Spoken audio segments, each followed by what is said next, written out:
What is going on, everybody? Welcome back to another exciting episode of the Unlockables podcast, the story of video games, the people who play them, and the memories made along the way.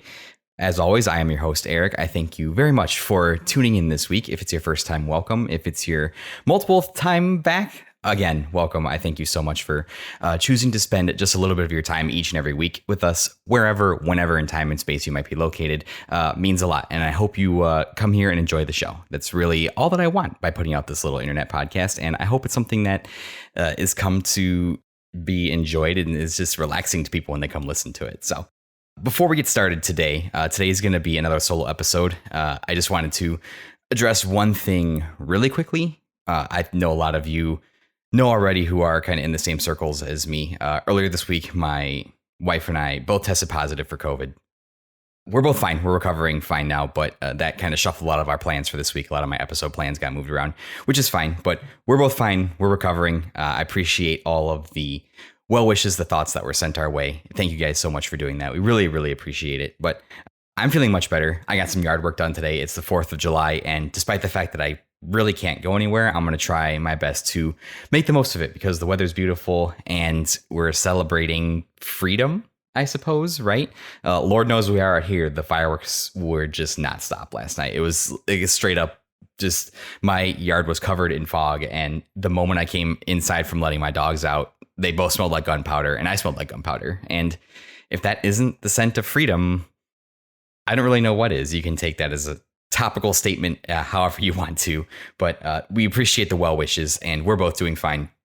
Looking to be back at work at full capacity next week. Really do appreciate that. So, you know, it's not something that I would normally share just kind of out of the blue, but I didn't really know what to do. And just through talking to you guys kind of find out about it. So thank you very much. I really do appreciate the well wishes that were sent our way. Second of all, just a little bit of catching up here to do.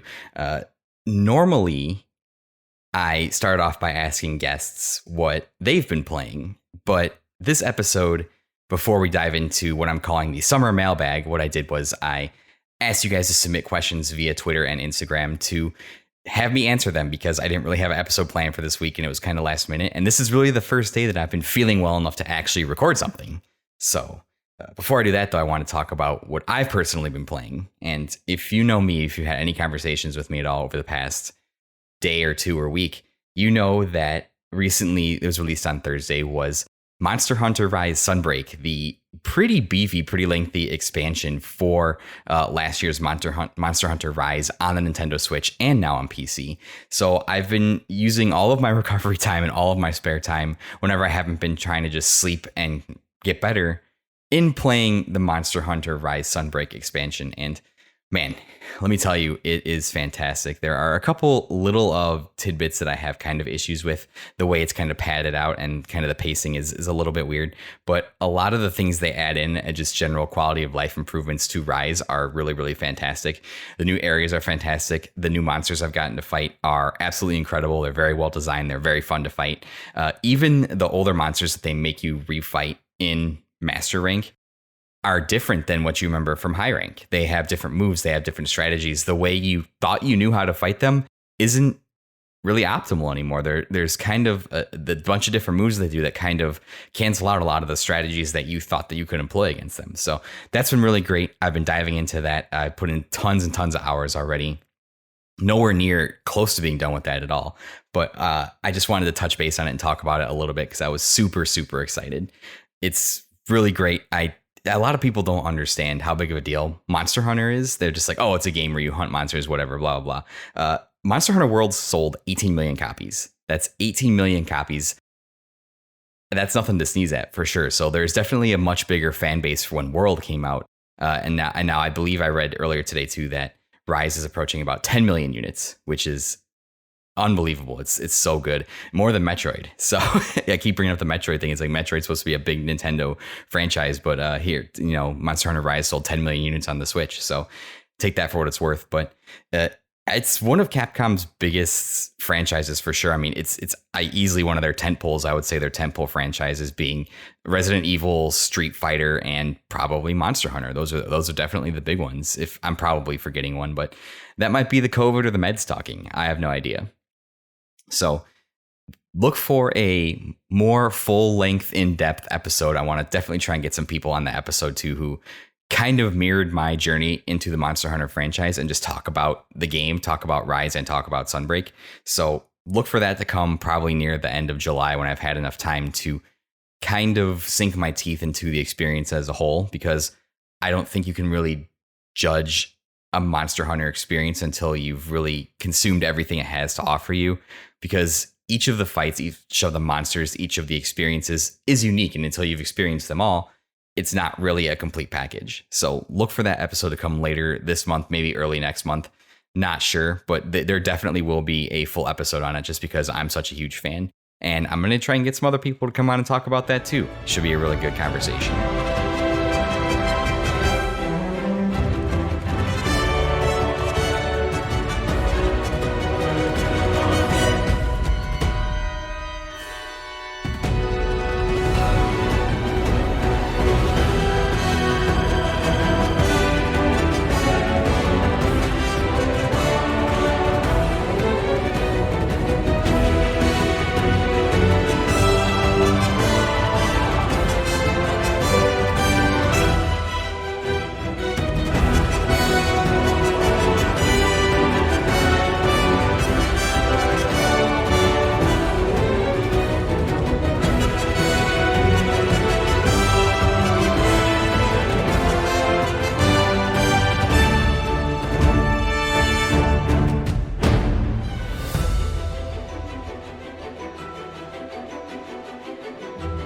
Let's get to the main topic for today. One of the things that I did with it being COVID and all, being diagnosed with COVID and all, was I put out a call on Twitter and I told everybody, hey, my plans for this week kind of got shot. I was going to try and have someone on, get somebody.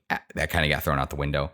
So I put out a call to my friends and said, hey, I'm going to do a summer mailbag episode. So if you have any questions that you want to ask me at all, it can be as ridiculous, as funny, as out of left field as you want. Respond to this thread, and I put up a response thing on Instagram as well and said, ask me a question to be featured on the episode. So, and got a lot of decent responses, got a lot of interesting questions that I'm really excited to go over and go through. And I think it'll be pretty entertaining. I might have to have like a R-rated section of the episode just because of the nature of some of the questions that were asked. But without further ado, I think let's just open up the mailbag. I'll insert your favorite mail time sound effect here, and let's dive into it. We have a response from Bits of Time at Bits of Time Media on Twitter. That is good friends Larry at Matter of Larry, Michael at Matter of Michael over on Twitter. If you're not listening to that show, it's fantastic. They just wrapped up season 1. So you have some time to catch up before season 2. And I know that they've got some in between season stuff coming out. So definitely go check that out. It's a fantastic, fantastic episode or season show. Man, I'm sorry. The drug's hitting hard. But they asked, or really they posed to me, they said, create your perfect console by taking features you love, including the library of games from existing consoles. What would you name it? How much would it cost? What would be a few of its standout features? So I thought about this, and this was actually a lot more of a difficult question than I thought it was going to be because, I'm pretty content with the consoles and the things that we have, right? I'm not really like a person who's always needs like the latest and greatest features, which is, I guess, kind of why I've spent a majority of my time on the Switch lately. It's, not as highly powerful, but it's allowed me to keep gaming during my busy life with its portability. So as I was thinking about what I would want a console to have if I was making one, I feel like I'm kind of spoiled. The first thing I would need is that portability. I feel like I'd absolutely need that. Something I could take on the go with me to be able to play the games that I want to play, and also have some kind of docking mechanism so I can plug it into the TV or a monitor and play it stationary if I also choose to, because there are times where I would like to just sit in front of my TV and play it that way. Or there are times I'd like to take it to bed and play it that way. I think that's super important. How much would it cost? I would like to have something a little bit higher end than the Switch. And I already thought about this as I was talking about it. It's just going to sound like the Steam Deck, basically, which is basically kind of what I want, but I'm not sure about the Steam Deck, right? I would probably price it about like $500. I'd be comfortable paying that. I think that would be powerful enough to play everything that I would want to play it on. And I don't know. I just think 500 is like kind of like the threshold as to where people start to get a little like, anything more than that's a little bit sketchy, right? Like 500 is like the barrier where it's like, okay, guess what? You're not far from $1,000. You're halfway there. So if you get up to like the $1,000 range, it's like, what are you doing? You're better off just, buying a PC or something like that. So I think 500 would be pretty good. I would want a couple of I would want one more standout feature other than the Switch. Like the online would have to be better than the Switch, right? I think that the Nintendo Switch's online has traditionally been pretty bad. I would say the exception is Monster Hunter Rise. I have never dropped a hunt on Monster Hunter because of connection issues. That wasn't my internet just going out at random. So I think that's really important. That might be a Capcom thing, though. I don't know if that's like a Nintendo thing. I don't know if I can give them credit for that because I don't know how that works. So I'd want the online features to stand out a little better. I would probably like take the Switch's library too, if I'm being 100% honest. I just think that, there's a lot of good games out there that keep me happy. Yeah, I wouldn't be able to play like the latest stuff if my hardware isn't strong enough. I wouldn't be able to play like the PS5 exclusives, but I didn't play all the PS5 exclusives until like 2 years ago, or the PlayStation exclusives till like 2 years ago, and that really wouldn't upset me. All of my favorite games are pretty much on Switch anyways, so probably take the Switch's library. I'd probably want like, if I had to like swap in hardware for a portable system, I'd probably take Xbox's hardware, just because I think that their hardware is just designed a little bit better than PlayStation. I personally think that the Xbox controllers, especially like the Elite Xbox controllers, are better than PlayStation's controllers. And I just think that Xbox's hardware is currently just better. To me, that's what it seems like. Not based on any scientific fact. That's just purely like looking at it side by side. And of course, like not the original 360 hardware, because we don't want no red rings of death in here. So I think that's kind of what... I hope that answered the rambling question, or my rambling answered that question, right? I don't know what I would name it. Despite my marketing degree, I'm like terrible at naming things. I'd probably just name it the portable X something. I don't know. Not sure. I have to brainstorm that. Maybe if I think about a name a little later in the episode, I can come up with that. But that I would want it to be portable. I'd want it to have the hardware of the Xbox. Probably. I'd probably want it to have the library of the Switch. Actually, I might take the library of the Xbox, because then you can just get Game Pass on it and just get whatever comes to Game Pass. That seems like a pretty good idea. So some kind of portable Game Pass machine, Game Passport, Port Pass, maybe just like an xCloud handheld device. I don't know, something that's optimized to play those kind of games on it, which you could theoretically do. Other than that, throw out the hardware and just give me an app on my TV that I can just stream games to, because that's the future anyways. And then I got a question from at Matter of Michael from the show. He also asked, what are your top 3 games you're looking forward to playing next year? And it seems like everything's been delayed into next year, so there's a lot of stuff. I couldn't pick just 3. I had multiple. Breath of the Wild 2 is obviously on there, or the sequel to Breath of the Wild. It's just calling it Breath of the Wild 2. That's obviously one. Breath of the Wild, the first one was huge for me. It got me back into Zelda, and it was the first game I ever played on the Switch. There's a title coming up called Wizard with a Gun. That's a 4-player like competitive co-op shooter, like from the top down. It's like go watch the trailer. There's no way that this game can live up to the hype that its name generates. Like Wizard with a Gun. And it's literally like the best name of all time. I'm looking forward to, and this is just conjecture and speculation on my part, Advance Wars 1+2 Reboot Camp. I'm hoping that comes out in 2023. I'm really adamant about wanting to play this game. The original Advance Wars series is near and dear to my heart, all the way up until Days of Ruin kind of ruined everything, no pun intended. I'm actually playing Advance Wars Dual Strike right now, playing through that and having a lot of fun with it. I'm morbidly curious about Starfield. It's just been a while since we've had like a Bethesda thing. So No Man's Skyrim is just too tempting to not play. So I think I'll definitely pick up Starfield and take a look at that. I'm not sure if this is the end of this year or next year. Hollow Knight Silksong is probably in the top 3. I love the original Hollow Knight. It is the best Metroidvania on the market. It's number 1. It redefined the genre. It's the Metroidvania against which all others are measured, hands down. Silksong is going to be a day one for me. It's so good. Gunbrella and Hyperlight Breaker are also 2 games. Gunbrella looks super interesting. Hyperlight Drifter was an awesome game. You can pick that up on Steam. I think it's on Switch too, and it's normally pretty affordable. I would go and play that one too. They have a sequel coming out, I think, next year. Unannounced next year, but it's slated for next year. Hyperlight Breaker. That should be an interesting one too. So those are just a couple of personal ones that I'm looking forward to. There's a lot next year, and I think it's going to be a great year next year, especially with all the stuff getting delayed. But those are the ones for me personally. Like, oh man, I really hope we get Advance Wars, man. I really hope we do. It would suck to have that game killed off by the terrible, tragic events that are still unfolding in Ukraine right now. It's just, that makes me sound kind of selfish, but it was delayed for the right reasons. But it would be a shame to see all that hard work go to waste because one guy is an asshole. So those are the top 6 or 7 I'm looking forward to next year. Next up, we have my good friend Phil from the Deleted Saves podcast, at Deleted Saves on Twitter. A good friend of the show. Phil was just on an episode, I think 1 or 2 episodes ago. 2 episodes ago. Again, the COVID drugs kicking in.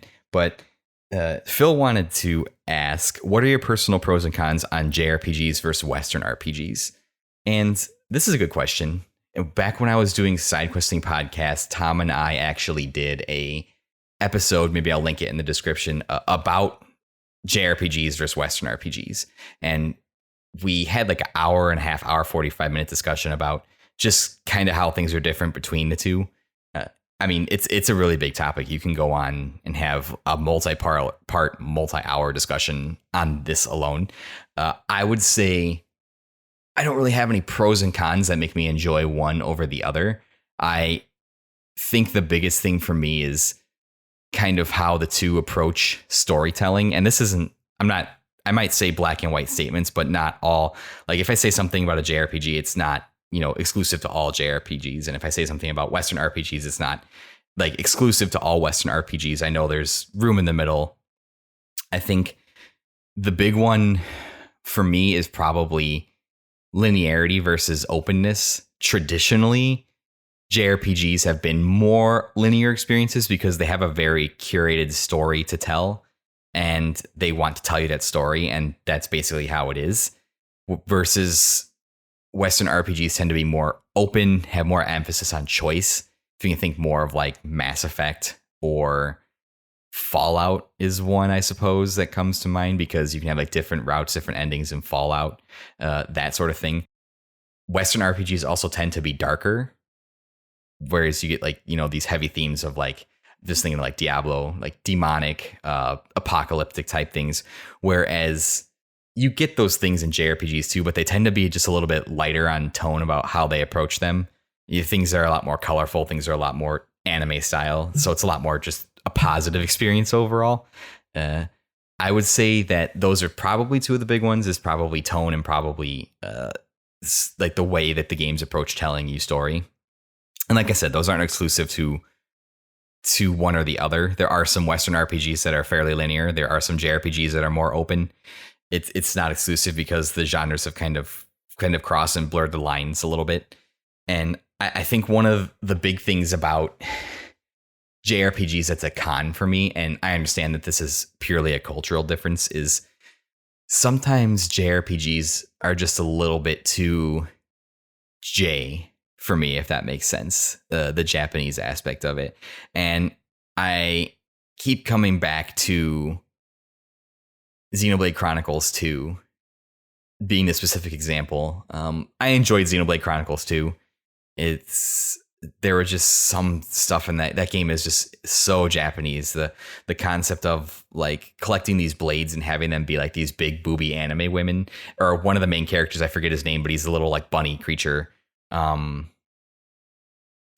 Tor or something like that. He makes Poppy, which is like this anime waifu robot essentially that has like a French maid setting. It's very strange. It's very weird.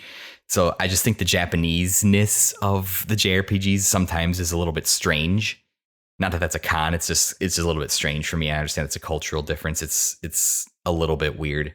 And I think too, something that JRPGs do is they approach religion in a pretty interesting way too. Whereas like a lot of the times organized religion or a church are one of the main enemies that you face throughout the story. And a lot of the stories, like it's become a joke right now. It's like, oh, here a bunch of teenagers on their way to kill God. Like you're killing God in all these JRPGs, right? They tend to take this critique of organized religion. And I think that's very interesting that not that Western RPGs don't also do this, but it's a lot less on the nose, I would say, except for like Diablo, where it's like literally demons and angels and stuff like that. So yeah, I hope that answers your question, Phil. Those are just some of my ramblings about JRPGs versus Western RPGs. So I got my boys over at the Play Along Podcast next, at Play Along Pod on Twitter, Ben, Kai, and Jared. I'm relatively sure this question is from Jared specifically. So, but if it's not, I apologize. So I got a quartet of questions here. So let's go down one at a time. From one Pokemon to another, what's a Pokemon type combo that you would really love to see? This is a cool question. There are a lot of type combos that we haven't gotten yet in games. Some are just really, really bad because they have so many weaknesses. They're just not viable. But when I approach questions about Pokemon, I don't think of like competitive viability because I'm not a competitive Pokemon player. I'm not a sicko like that. And shout out to my competitive Pokemon players. You guys are unbelievable. The crazy stuff you come up with. After doing some research, the three that haven't been done yet that I would really like to see are Steel Poison. I think Steel Poison would be a really cool type setting, even though I don't know how they would implement that at all. I think Fighting Electric would be dope. Even though I feel like Zeraora and Electivire should like already be electric fighting just because how they are. But just imagine like an electric fighting, like super speed, like quick punches. Like I think that'd be a really cool Pokemon you could design. And Fire Grass. I think Fire Grass would be a super interesting. I don't even know how you would pull that off. I read somewhere that somebody said you could like do chili peppers and that would be like Fire Grass because it's like a plant, but it's hot, which is clever. They already did. What was the one Pokemon? Was it Volcarona or Heatran or one of those that had like it was the steam Pokemon. It was like the water. It was water heat or water fire. And then they already have water grass because Ludicolo. So yeah, Firegrass would be the only one left. And then my personal favorite typing of all time, Ghost Dragon, my Giratina. I think we need more Ghost Dragons. I think that is just a badass typing. So let's put some more of that in there, definitely for sure. And let's give Eevee a Ghost and a Dragon evolution while we're at it too. I think those would be also super cool. What's your favorite Pokemon move is the next question. So for me, I'm old school, and the original set of moves left like such an impression on me, though, as all of Gen 1 really did.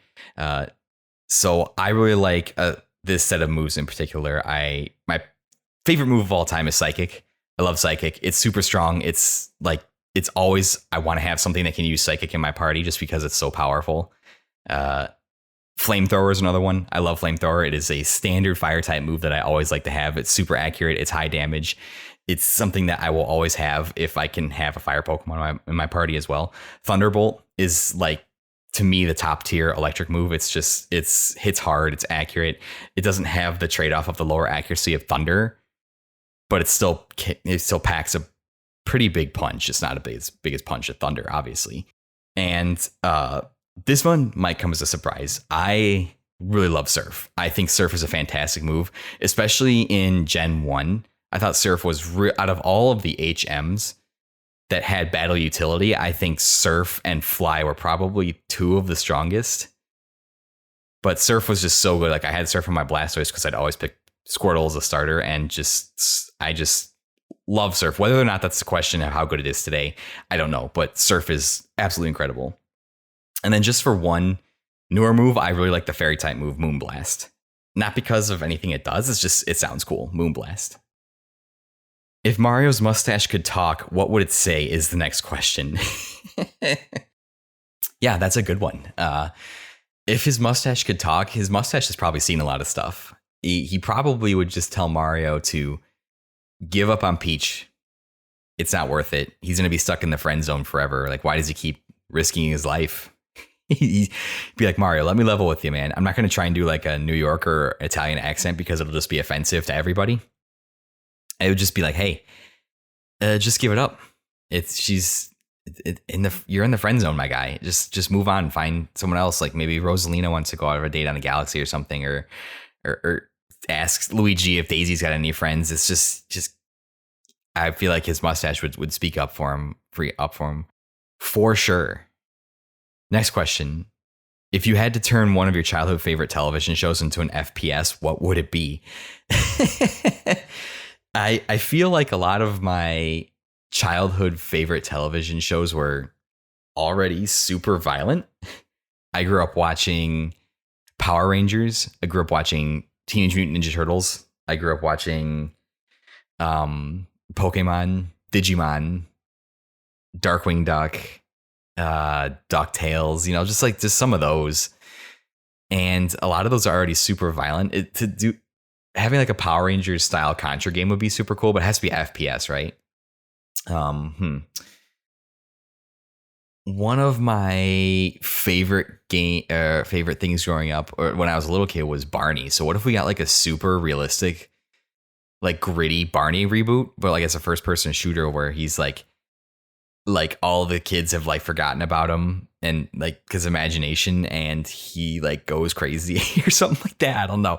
Get like a super grit, or he has to protect the world from like the imagination, something like these things that these kids have thought up. I think that would be pretty interesting. So yeah, let's go with Barney, first person shooter Barney. I think that would be really, really interesting. Because everything else has kind of been done already. SpongeBob's like probably been done. There's like a bajillion SpongeBob games. And I'm just trying to think of like all the cartoons that I grew up with that would work. I'm going to stick with my gritty Barney reboot, his first person shooter, for Call of Barney, we'll call it. I think that's pretty good. Next up, we have Mr. Morgan Remington from the Intergalactic Pinecone at Ask the Pinecone on Twitter. He says, hello, Eric. Hello, Morgan. As you know, I'm a bit of a fan of platformers. What are some of your favorite games in this genre? Mine is DKC2, of course, Donkey Kong Country 2. First of all, I want to get this out there. I agree with Donkey Kong Country 2. I love that game. It's fantastic. I think of all the Donkey Kong countries, it's definitely the strongest one. Yeah, it definitely is the strongest one because 3 wasn't as well received and 1 was pretty good, but I think 2 just took it to a whole new level with the variety of levels, and I just think that 2 got so many things right. For me personally, if you've heard the show, you know that Super Mario World to me is the most important platformer. It was the first video game I ever played. It is the reason that I love video games. It has so many childhood memories tied to that game specifically that it holds a very special place in my heart. I was kind of looking at this too, and when you really start to think about this question, like the term platformer is so broad that it can apply to a lot of different things. There are a lot of games that have platforming aspects to it. Like Castlevania has platforming aspects to it, but I wouldn't consider Castlevania a quote unquote strictly a platformer. And then when you get into like 3D platformers, so if Super Mario World is one end of the spectrum, if I was to give like a modern example, I really, I haven't talked about it much on the show, but I really loved Super Mario Odyssey. I thought Odyssey was just one of the greatest gaming experiences and one of the best Mario experiences you could ever have. That year I was really torn. I didn't have a podcast or a show, but on any given day you can talk to me, and if you talk about Breath of the Wild and Super Mario Odyssey from that year, and either one of those games could be game of the year for me because they're both just that good. Which, if look back at 2017, that was a hell of a year for games. I think it was 2017. Pretty sure. I could be talking out my ass. It was 2017 because I went to E3 that year and played Mario Odyssey at Nintendo's booth. Story for another time. Any given day, Odyssey could be the game of the year over Breath of the Wild, which is insane to think about. We got a huge Zelda game and a huge Mario game in the same year, which we're getting Breath of the Wild too. So like we should be getting another mainline Mario game pretty soon, announced at least. Maybe Odyssey was too successful to not have some kind of sequel to it. But, maybe they're doing something with the 3D world, Bowser's Fury. I'm getting off my train of thought here now. So Mario Odyssey was great. I also grew up on the Crash Bandicoot trilogy. Specifically of those three, Crash Bandicoot Warped was my favorite. I think it's got the most level variety. I think the time travel gimmick of the story, that you're traveling to different moments in time, is really clever and just really encapsulates the absurdity that is Crash Bandicoot. The one is pretty difficult. Two was my first Crash Bandicoot game and is very memorable, but I just think 3 is a complete package for sure. Newer examples of platformers I really loved, Shovel Knight. I think Shovel Knight is the gold standard of a modern old school platformer. It's absolutely fantastic. Celeste is really, really good. Rayman Legends is really good. To go back to the old era of Super Nintendo, which is kind of what I feel like was defined by platformers for me. One other big one for the Super Nintendo era was Kirby Superstar. I wouldn't say that Kirby is a quote unquote like specifically exclusively a platform. I'd say it's like a platform action adventure platform type game. But that one's really good. And to this day, Superstar is the gold standard by which I measure all their Kirby games, because Kirby Superstar is just so good. And I have so many good childhood memories with my cousin playing that game just for hours. It's so good. So I hope that answered your question, Morgan. I would love to come on and discuss some platformers with you. So give me a ring when you're ready to have me on that show. Glad that you're back in the podcast scene, my guy, for sure. I have our good friend is up next, Brock the Swordsman from the Outcast podcast, at Brock Matthews 31 on Twitter. Thank you, sir, for writing in. I appreciate it. Outcast podcast is a great show. Definitely go and give it a listen. Dear Eric of the Unlockables, I'm writing you this letter on Twitter to ask you, who is your number one video game / anime waifu on your respected list? Love the show, your friends from the Outcast podcast. Thank you, sir. I appreciate it. I always appreciate the waifu question. It's a very important question.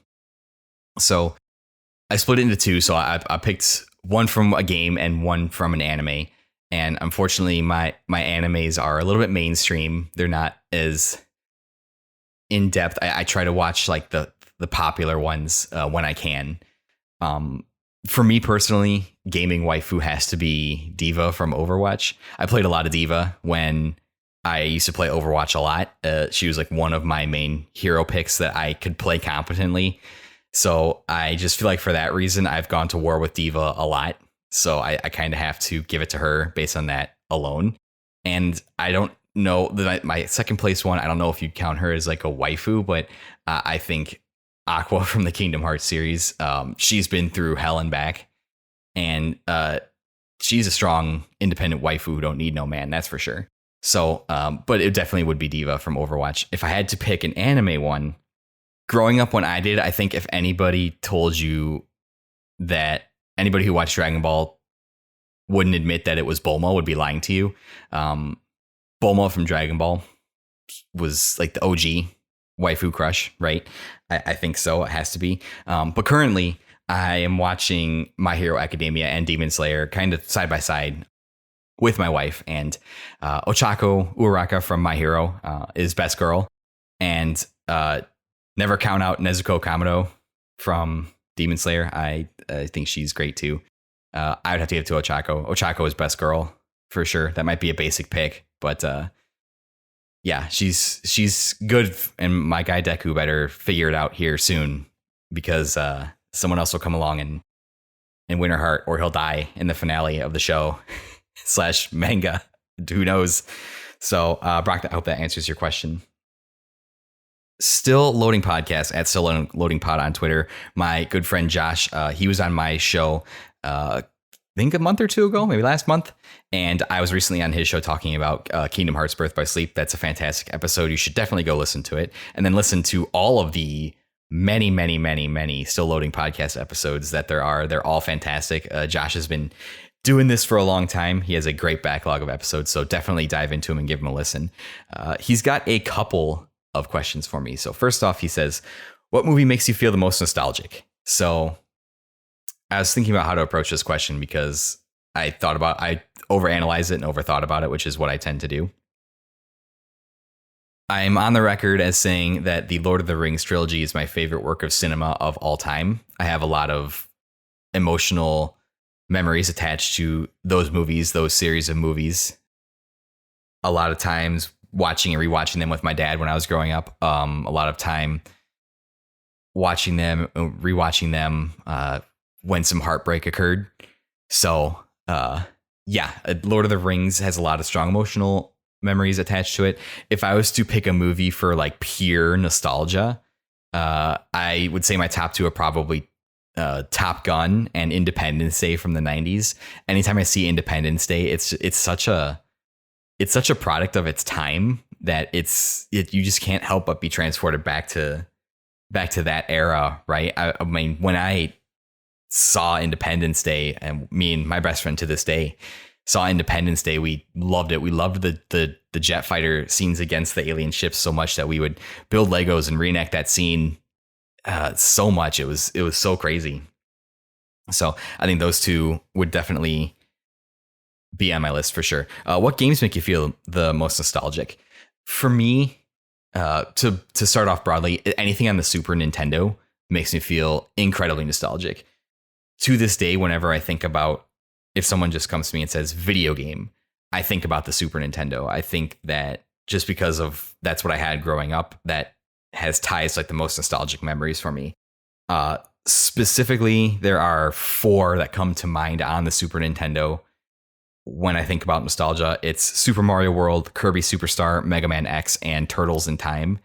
Those are like the 4 that generate like the most nostalgia for me when I play them. I beat Turtles in Time when I was young on the hardest difficulty with one of my best friends. And to this day, it's been one of like my proudest accomplishments when I was a wee kid, just playing the brutal difficulty of Turtles in Time on hard. I don't know. I haven't played it that difficulty since then. I don't know how objectively hard it is, but we did that and I was very proud of it. And obviously I have a lot of nostalgic feelings attached to like my favorite games of all time too, which is Final Fantasy IX, Kingdom Hearts. But you've heard me say that like literally every episode of this show. So in terms of game collecting, what would be your holy grail is his next question. I don't know too much about collecting.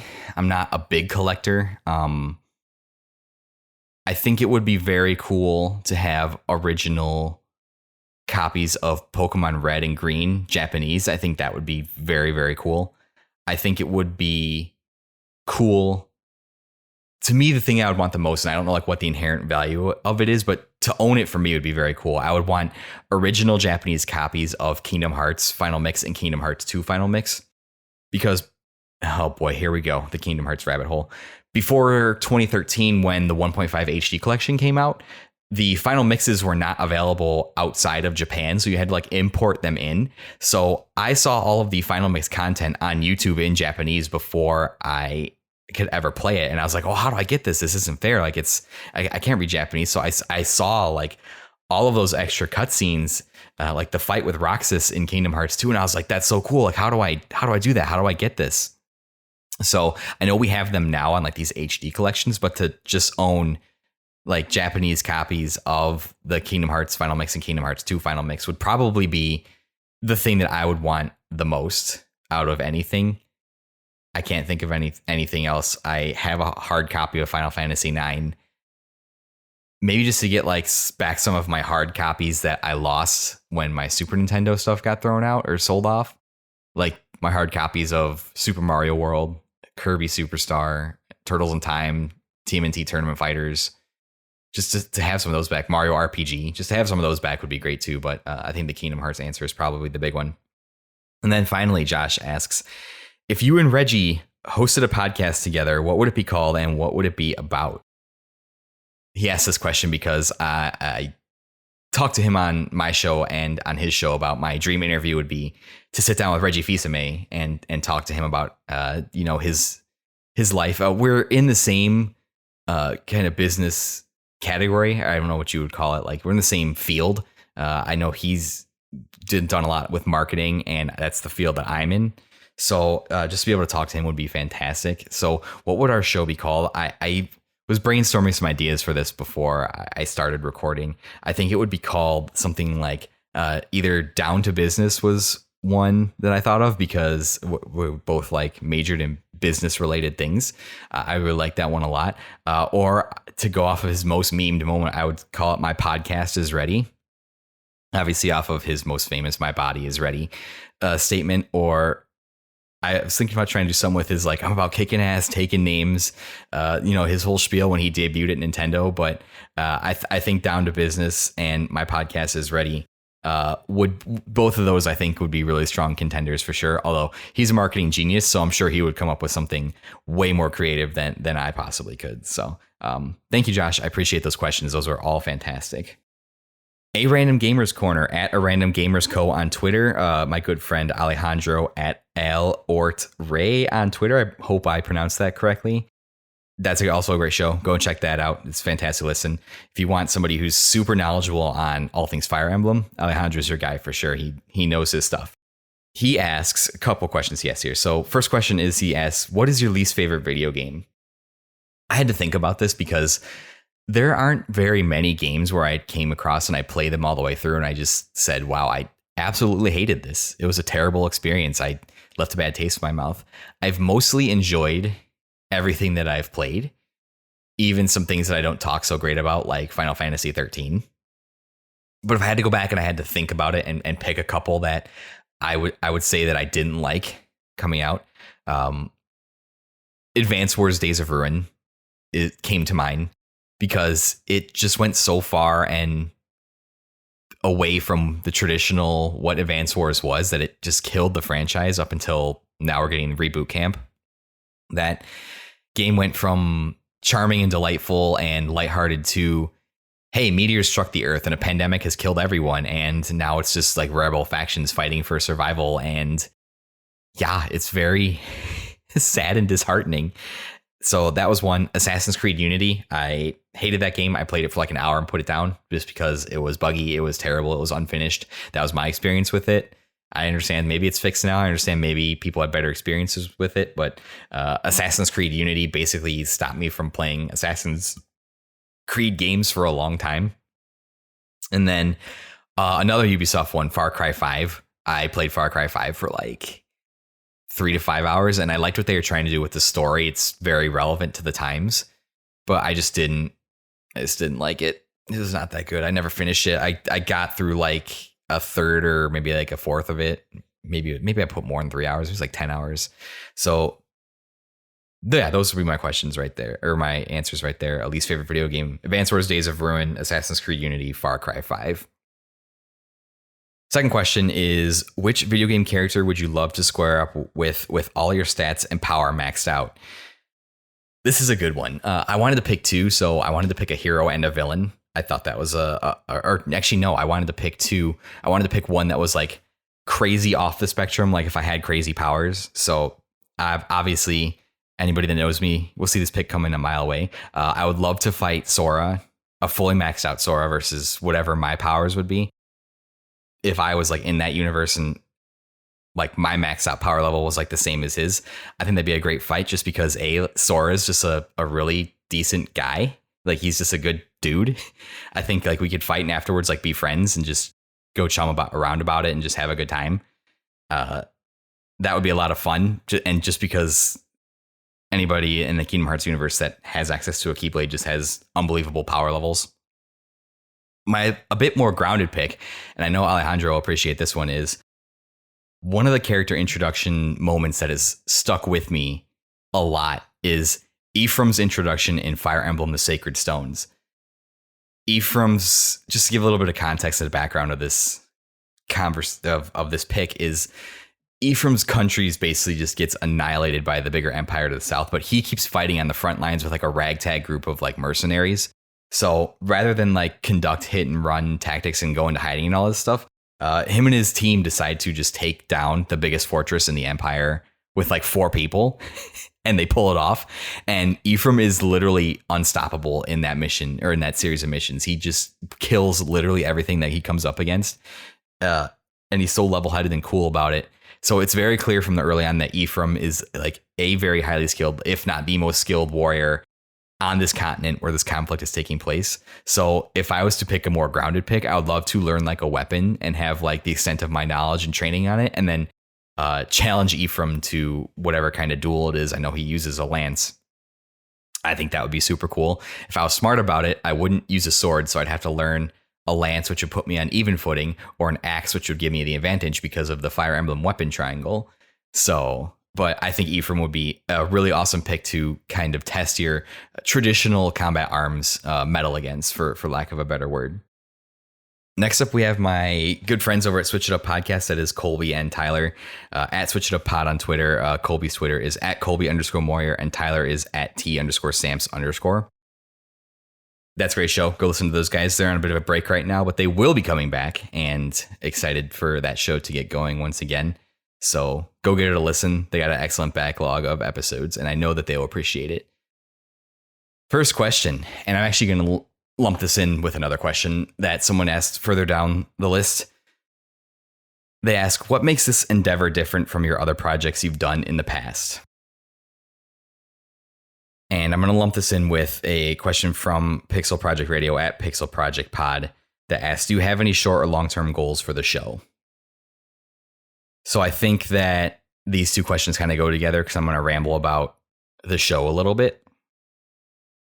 What makes this endeavor different from your other projects you've done in the past? Well, my very first podcast project was a basketball podcast, which I talked about every week. Me and my friend would talk about the news, the sport, things that are happening in the NBA world, that sort of thing.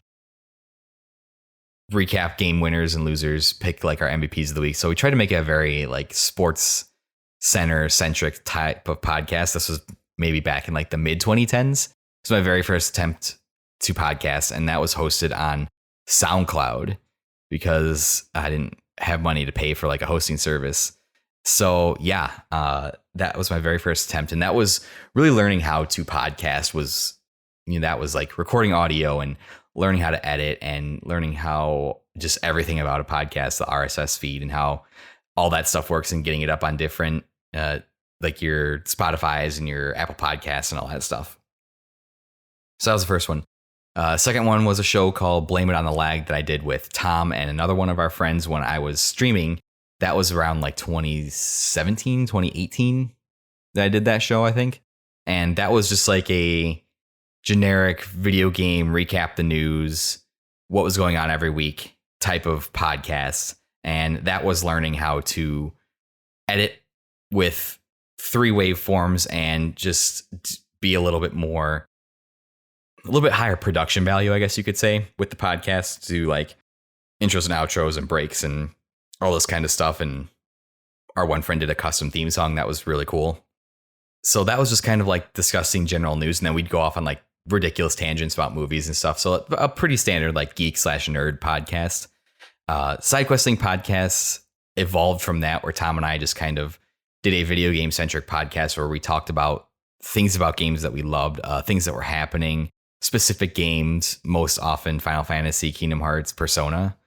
And then we talk about anime too. So it was really just Tom and I just kind of shooting the shit about whatever we felt like talking about. And this kind of arrived me at this project, the Unlockables podcast, where it wasn't until I was in the middle of doing wedding stuff and just everything that was going on that I really started to think about the role of content, the role of putting things out on the internet, the role of trying to make something successful in the age where everybody is standing up and screaming, look at what I did, look at my opinion. And that's really where the Unlockables kind of started, and it's something I discovered and reflected upon my time too when I was in, shout out to the fireworks going on around here. It's really something I reflected on my time in college. Is the reason I picked marketing was I enjoyed telling stories, and I looked at marketing as very much a storytelling medium in professional business, because I don't look at marketing as a way to just push tons of products out the door and get people to buy them. You're telling people why your products are important, right? So the story I try to tell, for example, I work in roofing, and you might think, oh, well, like that's roofing. Everybody needs a roof. It's like, yes, but why do you need a roof though? Like, what's the point? It's not just something that it goes on top of your house. Like, what does it do? it protects your house. Well, yeah, that's obvious, but what does it actually do? And if it's protecting your house, like what does your house contain? It contains your family. It contains your, your possessions that you've worked so hard for. It contains the memories that you've made with your families. And that's kind of the angle I really try to go at it and tell that sort of story. It's like, we're not just putting a roof on your house. We're putting a roof on the thing that protects the things that are most important to you. So that's kind of the angle I go at it when I'm thinking about marketing and storytelling. So while I was thinking about that, I kind of decided that to me, video games wasn't about the number of games that I played or what I thought about this game or that game or rating this game or that game. There are already a bunch of people that do fantastic jobs of doing that sort of thing. They have awesome shows. Me telling you to play or not play a game, I don't feel like is very influential or very, like, I'm not good at making that argument for or against. But the thing that intrigued me most was not only the storytelling aspect of video games, but the stories that people could tell around their experiences with video games as well. Because as I was reflecting on my life and the role of games in my life, all of my stories and all of my big moments in life had video games that corresponded with them, right? And I was like, well, if that's how it is for me, then maybe that's how it is for other people. And I really wanted to explore that kind of aspect of it. And I feel like in that endeavor, even though I've only been doing this for 17, 18 episodes of this specific show, I feel like in that endeavor, I have been successful because I haven't had time to have guests on lately, but I feel like the people I have had come on and I always give everybody the option when I have them come on. I say, I'm going to ask you about your experience with games and what you think about them and about your show. And I tell people you can share as much or little with me as you want. You don't have to come on my show and tell some tear-jerking, life-defining story. You don't have to do that. But people have chosen to come on and tell really intimate, really touching stories about their time, their lives, and the memories around video games. And after doing that and hearing the stories I was being told and the reception to that, I knew I was on the right track. So that's how I think this is different from my previous endeavors, where it's like it used to be a focus on the product aspect of it. And now I'm focusing on the people aspect of it, because everybody talks about what games are coming out or what the latest showcase was, or this game's a whatever out of 10, or that's been done. And everybody always talks about how good the game is, but the people telling the stories to me is what really was interesting to me, and that's where I found that was kind of my niche, because there are tons of podcasts out there that cover games, but the people behind the games and the people that play the games are ultimately what make the memories. So I think that,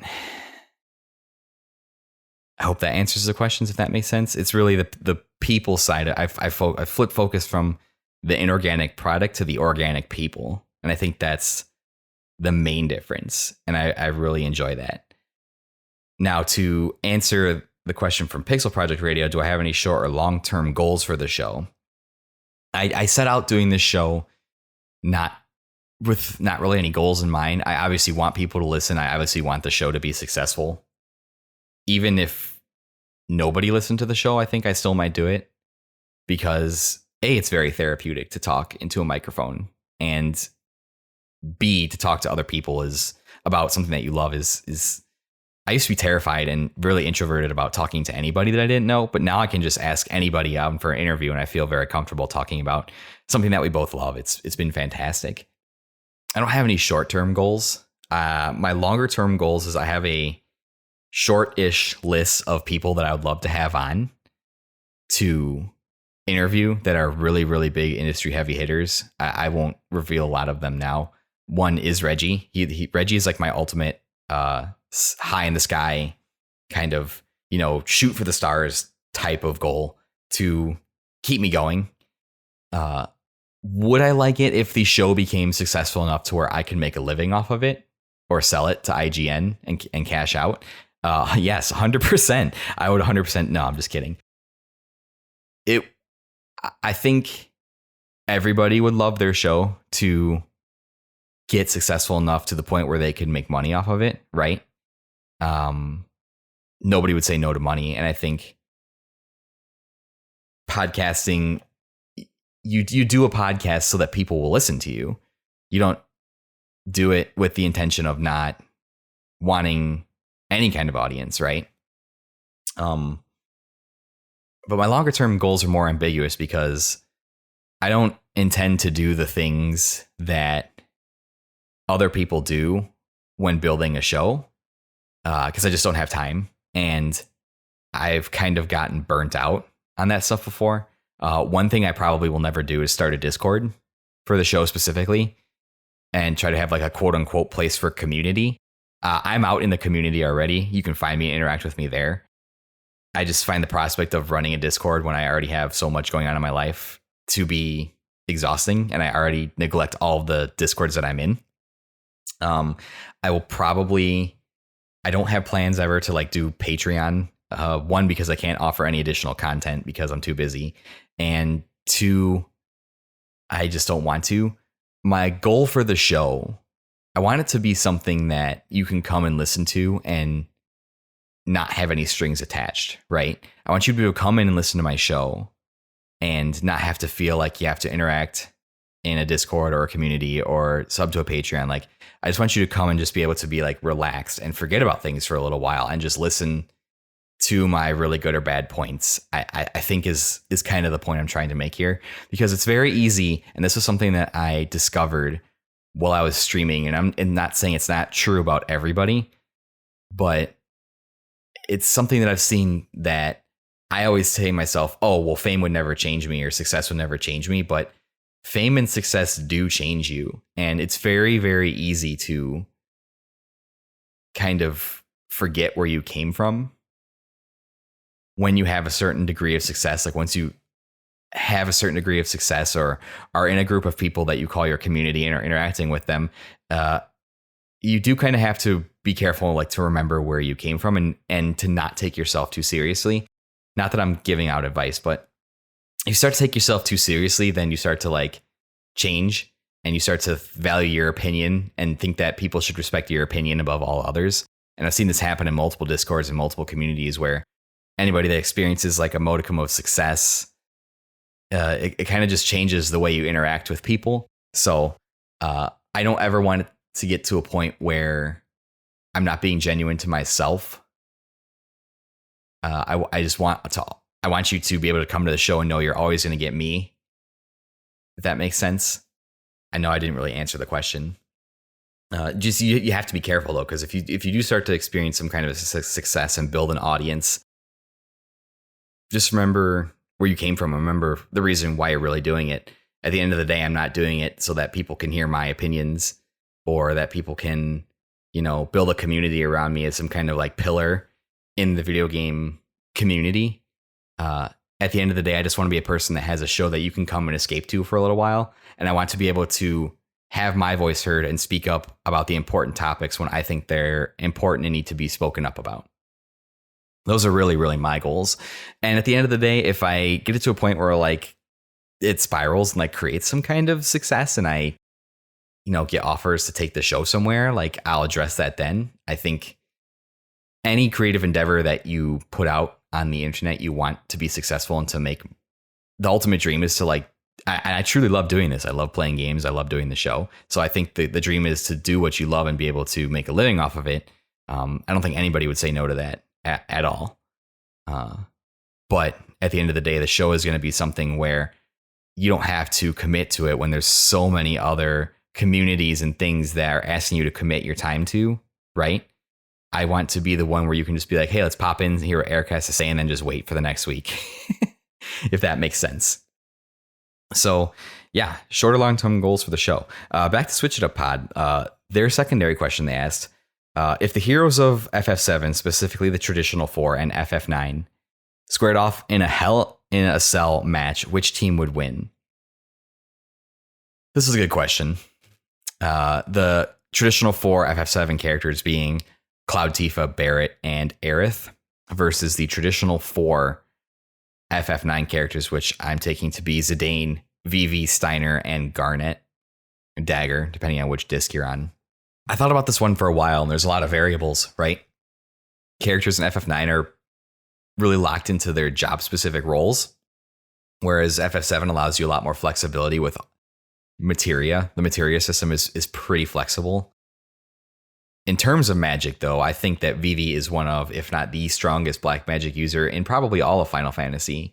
He is a force to be reckoned with. He can literally summon down a meteor and end the world if he chooses to. Then you have to take into account like limits. The Final Fantasy VII characters having their limits.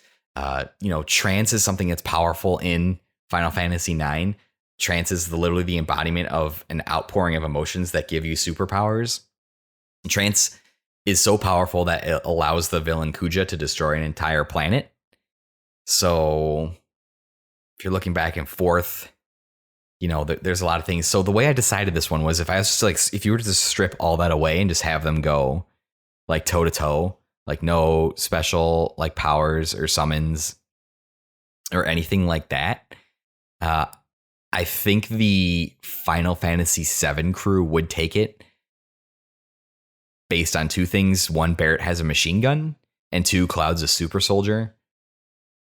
The people in Final Fantasy IX, for the most part, are like regular-ish people. Zidane is a little more athletic just because of his background. And obviously, Vivi can use magic. Steiner's just a regular knight, and Garnet is a healer, which she can summon literal deities. But so can people in Final Fantasy VII can summon Knights of the Round and Bahamut and all that stuff. So it's like those kind of cancel out. So I think at the end of the day, just the physical prowess of Cloud and the fact that Barrett has a machine gun probably would win them the day for sure. I think that fight is very close if you factor in trance, if you factor in summons, if you factor in magic, if you factor in limits. I think that fight actually ends up being pretty close. Just because Vivi's magic is devastating. It's devastating. I don't remember a Final Fantasy game where magic was like more devastating than it was in Final Fantasy IX. There's some devastating magic. Flare, Doomsday, all the Aga spells just look absolutely insane in 9. So I think 7 would win for sure. We're going back to Pixel Project Radio now because I kind of rolled their question into the one with Switch It Up. If you want something silly, boneless or traditional wings? I know this is a hot debate. I know that boneless wings are essentially considered chicken nuggets. And if I'm sitting down at a bar, drinking and talking with people, I don't want to have to think about eating my wings. I'd much rather just pop them in my mouth and just eat them. So I'm going to pick boneless. I do enjoy a traditional wing, but I think boneless is the way to go. And I might get a lot of hate on that, but it's got to be boneless. I'm tired of pretending it's not the best way to eat a wing. I'll take my boneless chicken nuggets over your bone any day. I've gotten my throat scratched by bone before. It sucks. So I take the safety and ease of eating boneless wings any day over the challenge of eating traditional wings. Good friend of the show, Dave from Tales from the Backlog at TFTBL Pod on Twitter.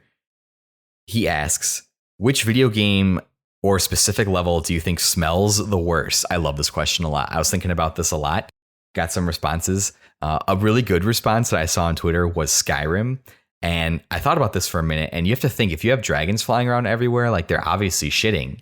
So they're just piles of dragon poop, like literally everywhere, just making a Skyrim smell terrible. Very, very strong possibility. All those undead crypts got to smell pretty bad too. But the level I went with specifically was from Gears of War 2. And it's the Riftworm level. So in the middle of Gears of War 2, they discover that there's a giant worm under the ground that's like sinking the human cities. And it's called the Riftworm. It's 8 to 10 miles long, according to the official Gears wiki. And it swallows Delta Squad when it sinks one of these cities, and you're inside this 10-mile long Riftworm, and you have to traverse it and literally chainsaw its hearts out to kill it and to like complete the level, and then it ends where you kill it and they have to chainsaw their way out of the side. But it's a 10-mile long worm that literally eats everything. So there's decomposing bodies, there's sewage, there's towns, there's just everything decomposing inside this worm. That has to smell terrible. Like it just has to smell so bad. So I think that for that reason, the rift worm from Gears of War 2 is probably the smelliest level that I can think of personally. I would not want to be there. I'm sure it would smell just awful. So yeah, Riftworm, Gears of War 2. I'd be interested in continuing that conversation. So if you think there are any stinkier levels, put them on Twitter. I think that'd be super interesting. It's a giant worm that eats and consumes everything. So what are you going to do?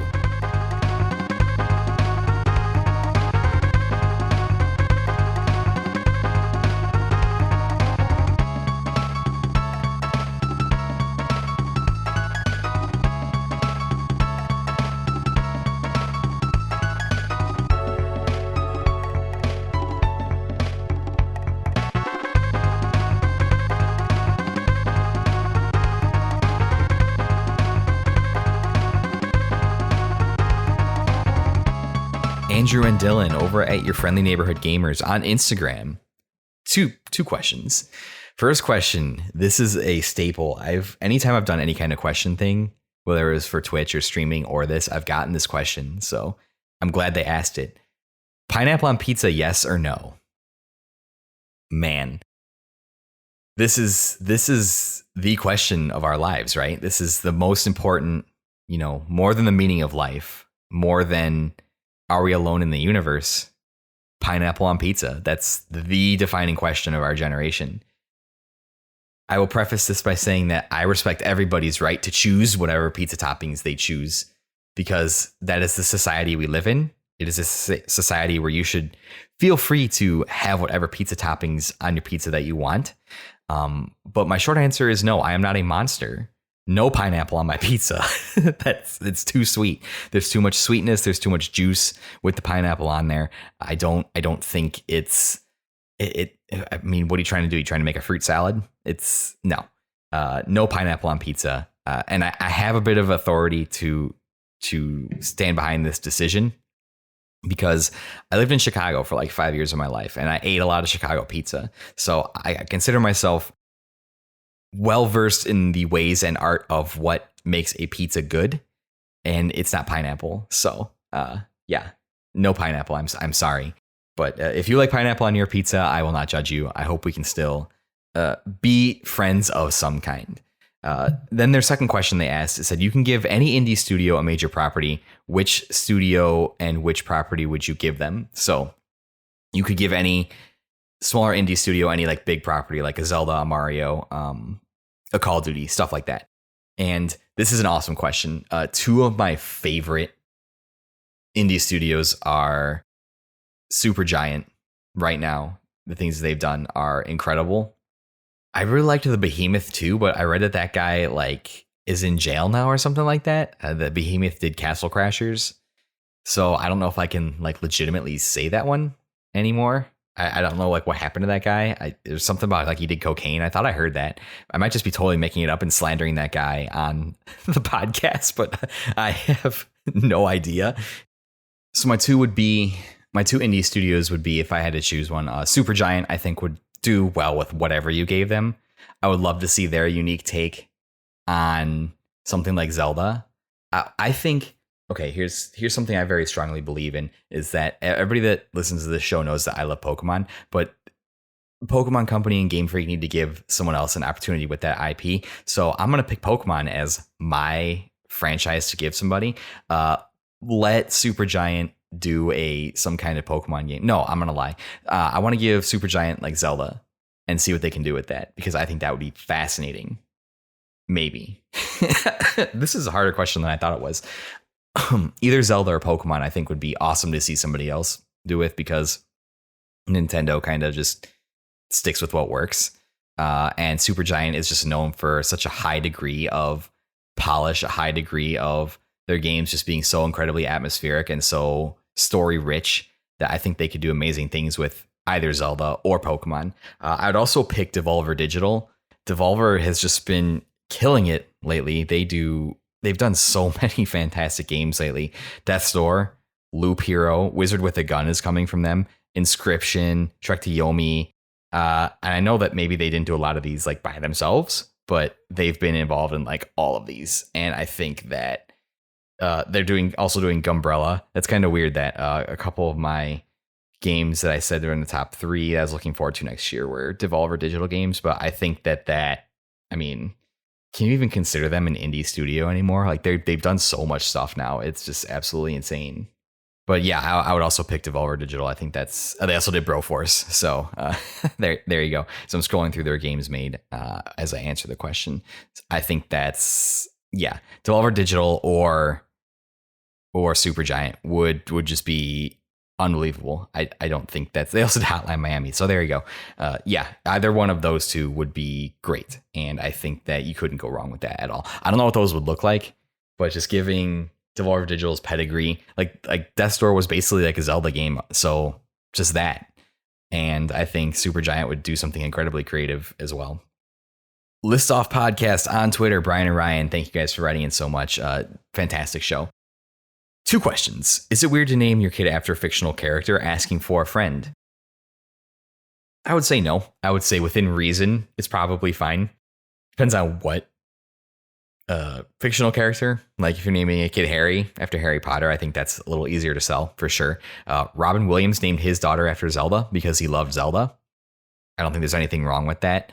It gets a little bit dicey when you start to get towards like super things that were really popular in pop culture, especially when they're in the middle of their runs and you don't know how they're going to end, aka Game of Thrones, aka everybody that named their kid Khaleesi or Daenerys, because that show just kind of crash and burn at the end, right? And now everyone who named Daenerys or Khaleesi has to live with the fact that they were named after a woman who burned an entire town down with a dragon. So yeah, that's great. I know that there was a story. Bethesda put out a contest, or not Bethesda. Yeah, it was Bethesda. Put out a contest and said that anybody that named their kid Dovahkiin, the first person to name their kid Dovahkiin, like when Skyrim launched or whatever, would get free Bethesda games for life. And like somebody actually did it. And I think it was like in one of the Nordic countries. And I was like, oh, you could sell like Dovahkiin as like a Nordic sounding name, I suppose. Just like go for Dova for short, right? I mean, I would understand if my parents did that to me. I would understand. I'd be totally fine with it. And what is my favorite color? Is the second question. My favorite color is red. It's always been red. I'm a redhead, even though redheads technically have orange hair. I have always been defined by the color red. I embrace it. It is something that I love very much. A second close is probably black. Yeah, just the red and black looks so good, but it's red. It's always been red. That Mick Arcade, aka Mick Davis, he is a voice actor, YouTuber, Twitch streamer. Also asked on Instagram. By the way, go check out his page. It's really fantastic. All the stuff he does is great work. I highly recommend it. He asks, what is a game that you think is underrated and deserves more attention? Yo, this is a good question. I've always maintained the fact that Final Fantasy IX is the most underrated Final Fantasy and doesn't get the respect it deserves, but I think it's respected in the circles that it needs to be. Underrated. I'm going to maintain my position that Advance Wars is the franchise that is underrated because it paved the way forward for Fire Emblem. And while Fire Emblem has been the franchise that has seen the most success just because of the way it's designed, I think that people don't appreciate how good Advance Wars was. It was really good. It was so much fun. There are people that still play Advance Wars to this day. There is a in-browser based version of Advance Wars called Advance Wars by Web that has ranking ladders and a global league and competitive matches that you can play with people. You can kind of play it like Words with Friends style, where you take turns going. You can have several matches going at once, and then you take a turn, and then you wait for the next person to take a turn, and then they take their turn, and then you can go back and forth, and you can walk away. You don't have to take your turn right away. You just kind of play the games over a set amount of time. And then there are like global league matches, which are like streamed and timed and all this stuff. So there's a very small but very, very passionate community around Advance Wars, and I think that, you know, I was hoping that the reboot camp would get a lot of people to see like how great this game was. I still think you should go back and play the GBA versions because I think that they hold up very well. The sprite work, it's very easy to just jump in and out of a game and play for 15-20 minutes, and the gameplay is very, very addictive.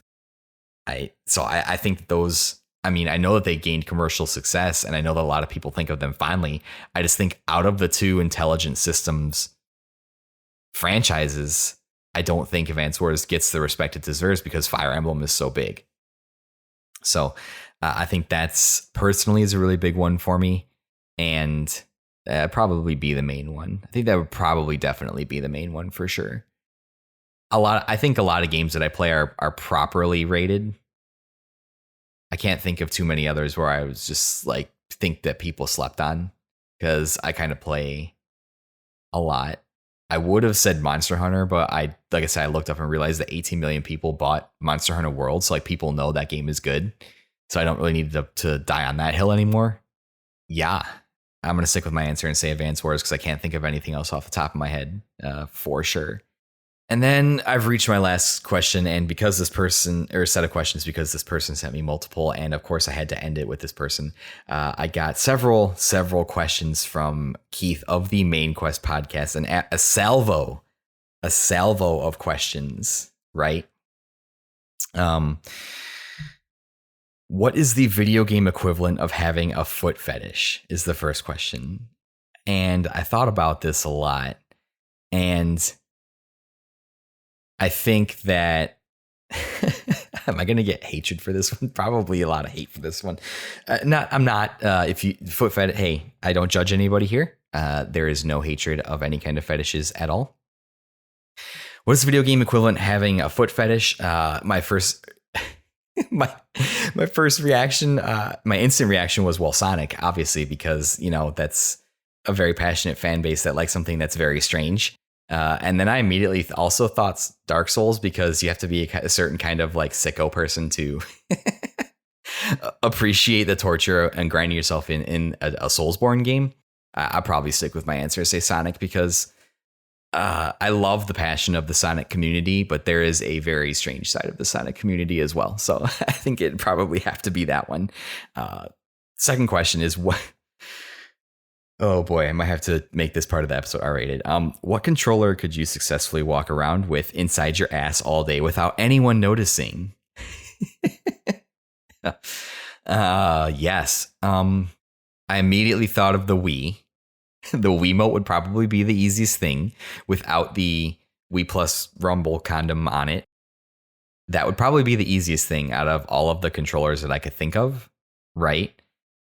Maybe if Tommy Tallarico had come out with his weird Intellivision thing he was trying to bring back, those controllers looked relatively small and easy. I would have said maybe those you could put up there. I think it would probably be the Wiimote. That would probably be the easiest one. Not putting too much overly scientific thought into it. I misread the question because my initial response, I thought it was just to put it up there. So my initial response was like the Power Glove because you could wear it. But you have to walk around with it up there all day. So like I think the Wiimote is probably the most realistic answer. Actually, the PlayStation Move controller, the I was gonna say the shaft with the circle on it, but Jesus Christ. The PlayStation Move controller might be another feasible option. So I would say probably between one of those would probably be the easiest if I'm thinking about it. Or like the Rock Band microphone, something that's like vertical in nature and like smaller and compact. But is the Rock Band microphone like an actual controller? Then you're starting to get into like the minutia of the details, right?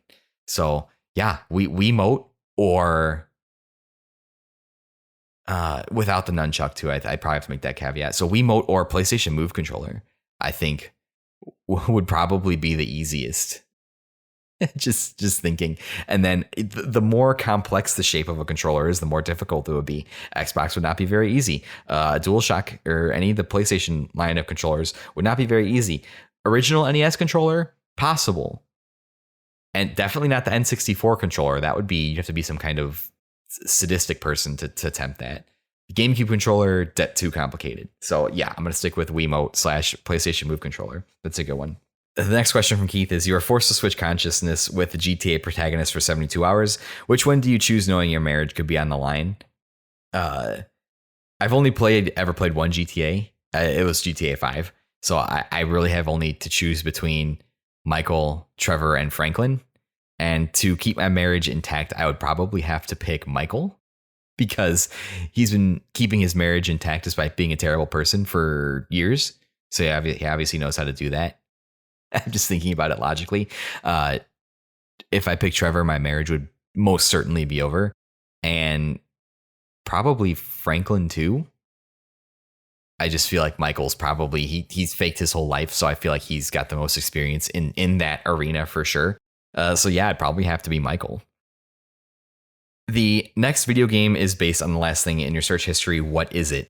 So I checked this, and I actually searched something today because my wife and I, while we've been sitting here recovering from COVID, have kind of been on a Ghost Adventures kick. There's 24 seasons of it on Hulu. So it's just been on in the background while she's been playing Animal Crossing and I've been playing Monster Hunter. And so my literal last search on Google was, is Ghost Adventures bullshit? To which you can believe whatever you want about spirits. There are things in this world that we probably can't explain. But I just wanted to know if like this show is just like, because all I see of this show are like people standing in rooms like screaming, like with trying to get sounds to come through speakers. And so my game would be based off of Ghost Adventures. And I actually was thinking about this, and I think it'd be a cool premise for a game, because you could like go into a house and like you would have to prove that like there's paranormal activity happening there, and the house could be like randomly generated. And the events are procedurally generated. Like you hear noises, like if you wear headphones, or like you have to catch a book like falling off of a bookshelf, or like something moves, or like you notice like a stuffed animal's like following you through the house or something like that. I think that could be interesting for sure. And I know there's definitely ways to do it now that we have all these advancements in technology and stuff. So I think that could make for like a real cool kind of maybe like indie horror game, something like that. And I don't know. I'm sure there's ways to do it. That was the last thing I searched though, and I still never got an answer. Whether or not you believe in ghosts, sounds like your personal choice and based on your experiences. I'm sure there are things out there that we cannot understand, but I think that if you've experienced any of those things, then you probably have more compelling evidence than I, because nothing spooky has ever really happened to me. So the final question.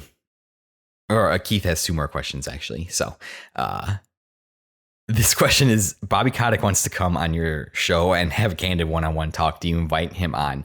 No, fuck Bobby Kotick. I would not invite him on my show. Even if he asked me to come on, I wouldn't. No, absolutely not. He can go rot. Get him off the board. Like, get him out of here. I never want to talk or hear about that man ever again, except to hear that he is somehow being punished for the terrible things that he did at Activision Blizzard. That is the only context in which I would ever want to hear about him ever again. So no, I would not want to have Bobby Kotick on my show.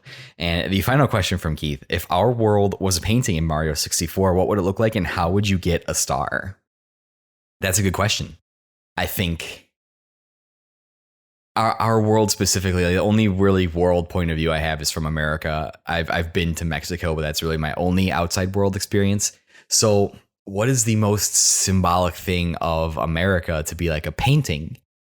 It would probably be some kind of fast food, or it'd be a Walmart. It'd be a Walmart for sure. Actually, you want to get topical? No. I got to work in the belly of the beast, Amazon. It's where I met my wife, Taylor. And I think to be a painting of an Amazon warehouse, or just Amazon, something Amazon related, right? And to get the star, you'd have to achieve fair working conditions in an Amazon warehouse, which I feel like would be impossible. To get topical there. That, or my fallback would be a Walmart. And you have to find the 8 red coins inside the Walmart, but not let's like at any time, either at like peak Walmart time when the parking lot's full and you have to walk like 17 miles to get in, or at like 2 a.m. when like the dregs of society have come out and are at Walmart for some reason, like the interesting people. That's when you have to find the 8 red coins, and that's how you get the star. So Keith, thank you so much for writing in, man. I appreciate all the questions. always interesting to get those curveballs towards the end of the episode. Really appreciate it. So that is it. That is our summer mailbag. I really appreciate you guys submitting questions. It was a great time to talk about, and I hope my points were able to come across clearly and concisely. I don't feel like I'm on point as much as I normally am. I'm still kind of tired, but I wanted to get an episode out this week, and I wanted to take advantage of a long weekend to put an episode out. So I'm still recovering from COVID, obviously. Got some meds in me. So I hope my thoughts weren't rambling. I hope I didn't like mouth off and accidentally offend anybody. So I apologize if I did that. But I appreciate the questions. They're really great. I'll just scroll back up really quick to make sure that I did get all of them. And it seems like I definitely did get all of them. Again, I was sick when I compiled the list from Twitter and Instagram. So if I missed yours, I apologize. Let me know. And I will read it as a question on the next episode to make sure I don't leave you out. So I apologize. Before we wrap it up, since this is a solo episode and I haven't done this in a while, I wanted to take a chance to bring back everyone's favorite segment. It's Pokédex, please.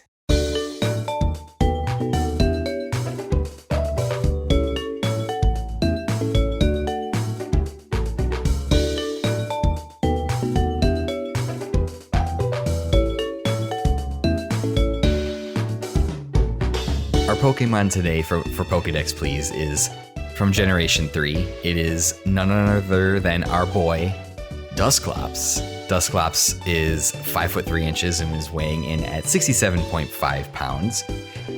First debuted, like I said, in Generation 3. That's your Ruby, Sapphire, Emerald. And Dusclops is another terrifying ghost Pokemon that has a terrifying ability.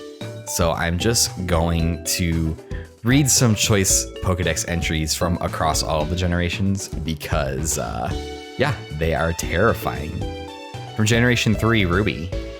Dusclops' body is completely hollow. There is nothing at all inside. It is said that its body is like a black hole. This Pokemon will absorb anything into its body, but nothing will ever come back out. Next, from Generation 4, Diamond and Pearl. Its body is hollow. It is said that those who look into its body are sucked into the void. Generation 6, X. Anyone who dares peer in its body to see its spectral ball of fire will have their spirit stolen away. So not only do the existence of ghost Pokemon prove that there is some kind of hellish afterlife in the world of Pokemon, but there are creatures that can somehow interact with this force. And guess what? If you happen to be unfortunate enough to stick your head inside of a Dusclops, your spirit will be stolen and banished to the void for all eternity, it sounds like. Listen, there's a lot of things that Pokemon can do. They can burn down your house. They can cause you bodily harm. They can hunt you in the desert. They can suck your insides out. They can, or whatever it is that Gorbiz does, they can dissolve you from the inside. They can kidnap children and take them away forever. But being able to suck your body into the black hole inside of, or suck your soul into the black hole inside of Dusclops' body, to trap your soul in the void, which is eternal expansive nothingness, is terrifying. Or his black hole to singularity, which leads to the question: if you kill a Dusclops, does like the singularity escape? Does it explode? What happens? I'm having an existential crisis thinking about Pokemon. So if you happen to come across a Dusclops in your travel, I mean, that would be the easiest way to win Pokemon battles, right? Just have it open its mouth and like lean forward, and then anyone that sees the swirling ball of death inside of its maw, just their soul gets stolen. Like you'd be the league champion in no time. Trainer from the Hoenn region wins Pokemon League, kills 87 people and 160 Pokemon to do it. Wouldn't that be the most entertaining and horrible thing that you've ever seen? But yeah, just for the proof that the world of Pokemon is absolutely terrifying. This has been Pokédex, please. We've reached the end of the episode. I'm doing a quick wrap up here. I've tried to do this several times now. Sora is screaming in the background, so I'm going to, Sora being my dog, wrap this up quickly. Thank you to everybody who submitted questions. I will link your names in the description of the episode. Thank you so much. I appreciate it. I appreciate you tuning in as always. It means a lot to me. I'm sorry I was not on point this week. I still feel a little under the weather. My throat and my voice have kind of been going in and out, and I felt like my thoughts were more rambling than normal. So I hope to be back to full strength next week, back to the quality that you guys know and love. So thank you so much for tuning in. I appreciate it. I appreciate all the kind words that were said this week to both me and my wife. It warmed our hearts and helped us when we were just feeling like garbage. So thank you so much. And as always, remember, most importantly, take care of yourselves.